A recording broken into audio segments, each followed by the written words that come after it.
Please join me in welcoming to the podium the president of Berklee College of Music, Roger Brown.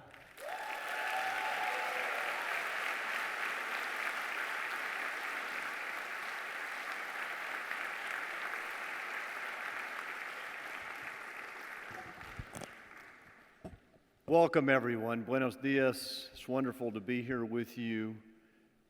Thank you, Maria. Congratulations, Maria, and the entire Valencia team. We are so proud of what you've created.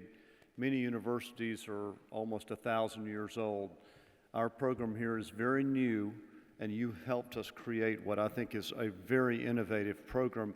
In fact, when we were trying to get accredited in Spain, the accreditor said, we can't give you accreditation because there's no other program like this in all of Europe. And we said, that's the very point. We want to do something that no one else is doing. I consider myself the Albus Dumbledore of this operation. And later I get the honor of introducing someone who has herself been very associated with the Harry Potter franchise. But first, I wanted to do a little bit of reflection as you prepare to graduate. And to do so, I want to introduce my wife, Linda Mason. Linda, can you just stand up and... Linda, this is her first Valencia commencement, and I was just sitting here reflecting on the fact that Linda and I met when we were graduate students 40 years ago. We had a 7-year courtship that resulted in a marriage and the raising of 3 children. And if I'm totally honest, I would tell you that in the early days of our relationship, we both tend to be a little stubborn and obstinate. I am obviously so. It takes longer to figure out just how obstinate and stubborn she can be. But we're both very strong-willed people, and it took us a while to figure out that we were better together than we were disagreeing or competing with one another. And she spent 3 years as a leader in residence at the Kennedy School at Harvard University. And I went to one of their meetings and I heard these words, and I want to share them with you today because I think they're very important. And I saw a lot of this thinking reflected in your video, so I know you already understand this. But it's about the fact that you're not just graduating as an individual. You're part of this whole collective of other people who are going to be your friends, your colleagues, your collaborators, maybe in a few cases, your spouses. I don't know if we have any of that happening, but I wouldn't be surprised. And it certainly worked out for Linda and me. The ancient redwood trees of Northern California, huge as they are, have very shallow root systems.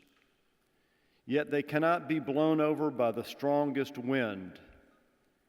The secret of their stability is the interweaving of each tree's roots with those that stand by it. Thus, a vast network of support is formed just beneath the surface. In the wildest storms, these trees hold each other up. So your job, you form that root system, you're going out into a wild and tempestuous world of the music business. Your job is to hold each other up. So thank you and best of luck in your pursuits. And it's now my honor to present our honorary doctorate. The Honorary Doctorate of Music degree was established in 1971 following the college's 25th anniversary to recognize musicians and industry figures who've earned the overwhelming respect of their peers. Duke Ellington was the first recipient of the Honorary Doctorate and was followed by such artists as Sarah Vaughan, George Martin, Quincy Jones, Dizzy Gillespie, Bonnie Raitt, Pat Metheny, B.B. King, Paul Simon, Sting, Alison Krauss, Harry Belafonte, Placido Domingo, Aretha Franklin, and many, many others. Today's recipient could be described as an avant-garde artist, a creative entrepreneur, a renowned tech innovator, Her career has been defined by forward-thinking artistry and a 360-degree synthesis of music and technology. Born in London, Imogen Heap studied piano, cello, and clarinet as a child. She sought solace in music from the social pressures of boarding school, first teaching herself guitar and drums, and then how to orchestrate using an Atari computer. It was there that she started to develop her signature style of incorporating both manipulated electronic and ambient sounds, and was signed to a label at the age of 18. Over the course of her more than two-decade career, Imogen has written and produced 4 solo albums, as well as numerous film and theater scores. She's won 2 Grammy Awards, the coveted Ivor Novello Award, the Artist and Manager Pioneer Award, and the MPG Inspiration Award, along with a Drama Desk Award for producing the score for the West End production of Harry Potter and the Cursed Child. Imogen's fans include some of the most well-known artists of our time. Singer Jason Derulo sampled her gold-certified song Hide and Seek for his debut single What You Say, which topped Billboard's Hot 100 chart in 2009. In 2014, Taylor Swift collaborated with Heap on the single Clean for her album 1989, for which Heap won her 2nd Grammy. After the session, Taylor wrote, quote, "Watching Imogen work was one of the musical highlights of my life." And Ariana Grande recently reinterpreted Heap's Good Night and Go on her 2018 album Sweetener. Ariana says, quote, "I promise you there isn't a more brilliant musician or delightful human around." In addition, she has collaborated with a wide range of artists, including Adele, Jeff Beck, Josh Groban, Britney Spears, and Deadmau5, and many more. Driven by a desire for the same improvisational freedom she enjoyed while using her voice, Heap has spent the last 9 years developing wireless, sensor-enabled smart gloves called Mimu, which allow her to physically create and manipulate sound and ultimately perform music through movement and gesture. She subsequently released the song Me, the Machine, the first song to be created solely with the gloves. In 2014, she launched the Mycelia Creative Passport Program, a vision for a new ecosystem of music that will provide musicians with digital tools to help their careers, including an improved payment flow system and the means to acquire verified music rights. In 2015, Heap released her single Tiny Human using blockchain technology through Mycelia. Following the success of sellout shows and 3 world tours, Heap's current 40-city year-long music and technology world tour has been a purposeful and intentional platform to share this latest invention. As Broadway World notes about her 20-plus year music career, quote, "Heap has pioneered technologies to humanize the technology surrounding creation and better reward artists for their work." So, for her visionary pioneering artistry, her singular contributions to the development of emerging music technologies, and her profound and lasting impact on reshaping the landscape of data and music rights, it is my pleasure to present Berklee's Honorary Doctor of Music degree to Imogen Heap.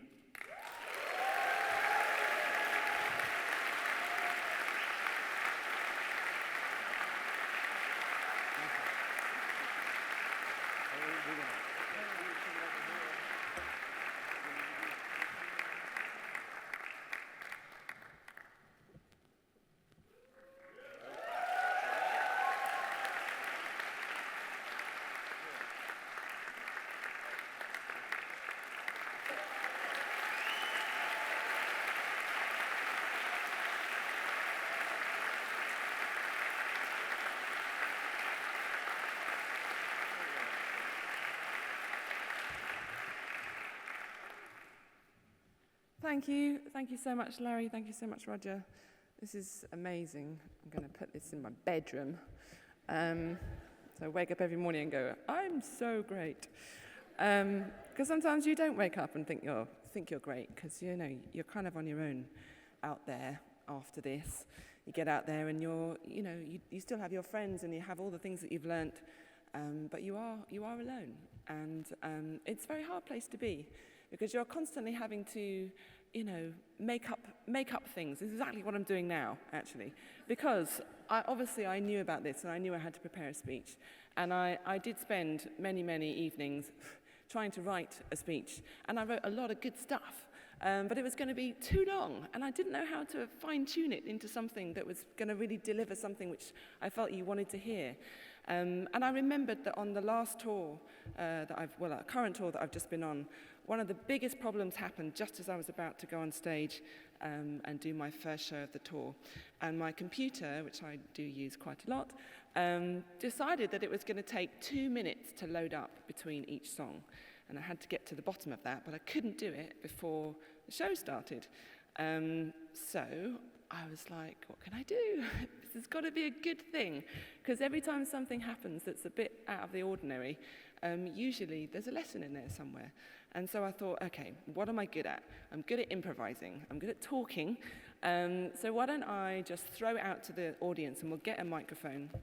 I'm going to ask the crowd just to ask me questions, and I'll announce that at the beginning. I'll say, so we're going to have a night of songs and a night of questions, and you have to ask me whatever it is that you want, and we'll find a microphone. And so the crowd asked me these questions, and it was amazing, and it went on for about 4 hours, the show, because it was like 10 minutes of talking, 3 minutes of song, 10 minutes. But it was amazing, and I didn't worry about my computer, because it was just loading up. I had plenty to talk about. And each night was different, and I've been doing that, not in between every single song, but I've opened up the questions to the audience because it's one of my favorite bits. And I also do a little spot of improvising as well. Somebody sings a little melody and off I go with my gloves and start to make up stuff. Because I can see that every single person here, and I can see here, and I know it because that's what humanists are. They're all completely individually amazing, and we all have our very different sets of skills. And just as many of you have learnt probably the same thing in the same classes, but you all process it differently. It all impacts you in an entirely different way. And you're going to pull those things out when you're not expecting them. Because there is no roadmap. There is no, what you've probably heard lectures around, or people speak from the music industry, and everyone is different. There is no guide, there's no roadmap, there's no guide, there's no office to go to, there's no promotion that you're going to get. You're kind of on your own, and you just got to go with it. And so the good news is that you get to do what you love, and you get to experience and focus in on your passions, because that's what makes you unique. That's the thing that's going to get you the next job. It's not, doing what somebody else did. So the good news is that you just get to carry on doing what you've been doing now, but out there in life. You're already living. I know you're probably already holding down jobs, but you're gonna be able to do that more and more. And sometimes it gets a lot. Sometimes you end up taking on too much because it's hard to time manage yourself. And you get to do too many things, and you can't come to Saturday night, for example, can't come to see that show. But you do get to do what you love, and if you're lucky, you get paid for it. But the music industry it's really a hard place to go into. And I feel like technologically, which is why I'm following this passion around digital identity, actually, about manifesting our digital selves, ourselves in the digital space. So we have a place, a point. Because, any one of us can walk into a room and be like, blah, blah, blah, this is what I do. And you could probably try and get a job, or you could try and find a companion, or, somebody like a champion to help you forward. But you don't have that in the digital space, and that's the problem, is that music is everywhere, omnipresent all the time, and people are listening to it all the time, but there's very little information about us, truth information about us, and until we have that, we're never really going to be able to solve the problems of the music industry. So I would just say keep an eye out in the next 5 years, because there's going to be a huge shift. There's going to be a huge shift in technological advancements, in AI, in distributed payment systems like blockchain, and we have to be prepared for that future, because if we want to get our music in VR, in AR, in mixed reality, and goodness knows whatever else is going to happen, and we also have all of these, you're doing maybe music production and maybe film and maybe business, but actually you will end up doing all of them. I do every single one of those things, and maybe in the beginning you didn't think you'd do that, but you will, so always say yes more than no. I would like to say that. Even if you're not sure you can do it, like doing a speech, just say yes, because you're like, I'm going to learn something from this, and I'm going to maybe learn something that I didn't know about myself. And I'm still doing that. I'm still learning who I am all the time. When I was 18 or 20, I thought I was a certain way, and I sang a certain way, and I thought that's how I'm going to be. But I sing a very different way now than I did when I was back then, and I write very differently, and I go about life very differently. So what I thought we could do, to kind of exemplify this, is I wanted just anyone to throw me a word or a question or a melody, and I'm just going to run with it, because it's in these moments that I'm going to grow. So I'm going to be like, okay, never do that again. Never go unprepared in a speech ever again. Or I'm going to be like, no, there was something in that people took back, because the right people are in the room, and I've got all of my experiences, and you have all your experiences, and they're going to grow. And it's in this moment, in every day, that we make that decision to go a certain path, and that's our life. And it's not what we do. We do music, and we make music, we do jobs, but we are that person. Everything about what we do is who we are. So this is a bit terrifying. So if anyone's got a question or a word, it might kind of word associate into a nice story to tell you, hello. Right now, what emotion am I feeling? Okay. I'm feeling a mixture of emotions. I'm feeling like everybody here did amazing speeches, and I'm feeling a bit like I've let you down, that I wish that I had a planned speech, but I really did try, and it's just not in my bag of tricks. I'm feeling a bit nervous, but I'm also feeling like maybe this is good. Maybe they're seeing that it's okay to be human on the stage, and it's okay to fail, and it's okay to not be entirely planned, because that's the reality. And I'm feeling grateful for that question. Anyone else got a melody or a word? Somebody gave that to me, that exact melody, and I know why. Because apparently that's the most jammed on melody or something. Something like that. I do these things in every show that I do, in every city that I go to. So I do a planned performance of a set list and the kind of improvised stuff in between. But then I also do a completely unplanned, improvised acoustic show, just to kind of shake things up a bit. So in every show, my fans ask me whatever songs I play, and I do my best to play them, and sometimes I don't remember them, and I look on my phone, and I'm listening to the lyrics, and I'm watching the videos, and then I try and play it. And they see that live in front of them, and there's something very freeing about just not worrying about it. Just, we're all human. We just be who you are, and you can be planned in the studio, you can be planned in your writing of your next project or whatever, but you can't be planned every moment of every day, and that is where the magic happens. That's where the opportunities come. That's when you meet somebody on a street corner, or somebody calls you up, or you see something in the news and it triggers something, and it's those moments, that confidence to go with your instinct, with all the things that you've learned here and all the things that you're going to keep learning. It's really about confidence in yourself. And just giving yourself permission to be you. And that's kind of what you're doing here, is giving me permission to be me, to carry on and be empowered to do that in my life. So,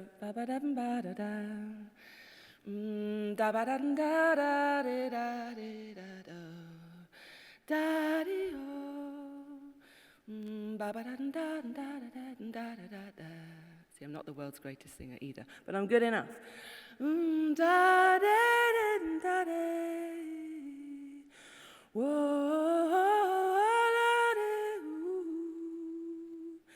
da da, da da da,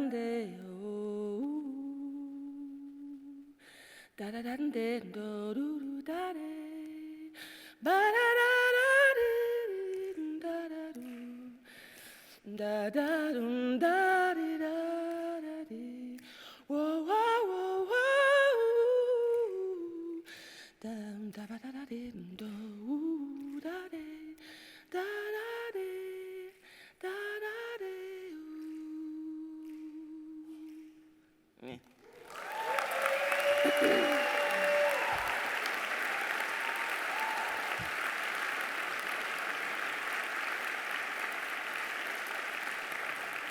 Thank you. Yeah, so I'm not the world's greatest singer. I don't have great tuning. I'm not the best producer in the world. I don't have the best engineering skills. I'm not the best business person in the world, but I believe in what I do. I have courage, and enough people around me have given me that support to be able to feel free to be me. And so when you find those people in your life, just hang on to them and say thank you. Say thank you to people. Say thank you. Say thank you, because so many people do things all the time that maybe we don't notice, and they're going out of their way to help us be who we are. And it's just really important to make sure you say thank you. And to always try to keep your promises. I know that one seems like a boring and annoying one, but if I hadn't followed through in all those things that sometimes I was like, oh, why did I say yes to this? But you always follow through, because that somebody can trust. If somebody can trust you to finish a job, that's going to get you your job. So anyway, thank you, and maybe next time I will really try and be more planned.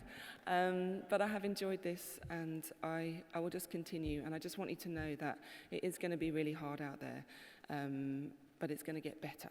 And we have to be a part of that solution. So just look out for a thing called the Creative Passport, and keep an eye on, just looking out for yourself, really, and your skills, your passions. That's what you need to develop, because that's going to give you the flexibility to move wherever technology and music takes you. So good luck. Amazing. Can't believe what you've done. So much amazing things ahead of you. And thank you for letting me be here today. And have a great day. Congratulations.